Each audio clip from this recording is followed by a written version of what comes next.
Welcome to Lula classes. The next sum is if alpha, beta, gamma, delta are the smallest possible angles in ascending order of magnitude, each of which has its sign equal to the positive quantity k, then what is the value of 4 sine alpha by 2 plus 3 sine beta by 2 plus 2 sine gamma by 2 plus sine delta by 2. So the given information is sine alpha is equal to sine beta is equal to sine gamma is equal to sine delta, and each is equal to k. If we will remember the technique of all silver tea cup, we know this is 0, this is pi by 2, this is pi, this is 3 pi by 2, and here it is 2 pi. So in order to make this equality true, beta will be pi minus alpha, gamma will be 2 pi plus alpha, and delta will become 3 pi minus alpha. It will become 3 pi minus alpha. So this is going to be sine of pi minus alpha. This will become sine of 2 pi plus alpha. The delta will become sine of 3 pi minus alpha, and each of them is equal to k, because we know that in second quadrant and first quadrant sine is positive. So this is how we can bring a equality between all the four. Now if I'm going to solve this, I will get, on comparing, I'll get beta is equal to pi minus alpha, I will get gamma is equal to 2 pi plus alpha, and I will get delta is equal to 3 pi minus alpha. But in the expression we need beta by 2. So therefore beta by 2 will become pi by 2 minus alpha.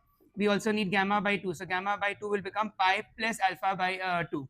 And delta by 2 will become 3 pi by 2 minus alpha by 2.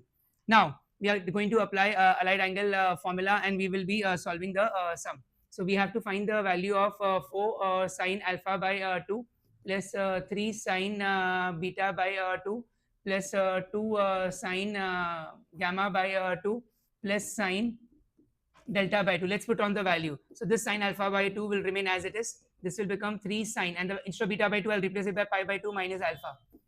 I will replace gamma by 2 by pi plus alpha by 2, and I will replace delta by 2 as 3 pi by 2 minus alpha by 2. Again, allied angle formula: when there's odd pi by 2, conversion takes place, and when there is a multiple of pi, conversion does not take place.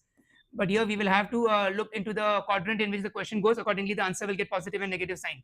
So pi by 2 minus alpha will become cos.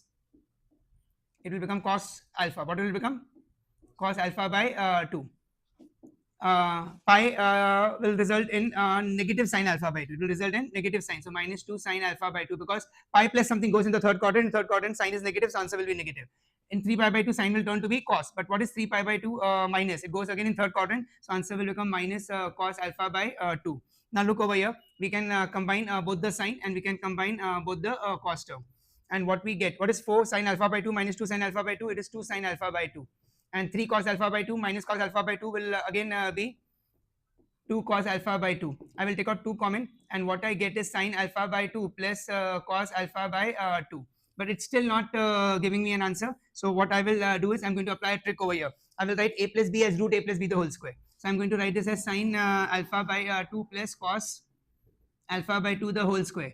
Now if I'm going to expand this, it will become a square plus b square. That is going to be 1, because sine square theta plus cos square theta is 1, and 2 sine alpha by 2 cos alpha by 2 will be sine 2 theta. So what I get is 1 plus sine alpha. And if you remember, in the question sine alpha was given to be k. So definitely the answer is going to be 2 under root 1 plus k. The answer is going to be 2 under root 1 plus k. The formulas are given in the pin comment, and I hope you all enjoyed. Thank you.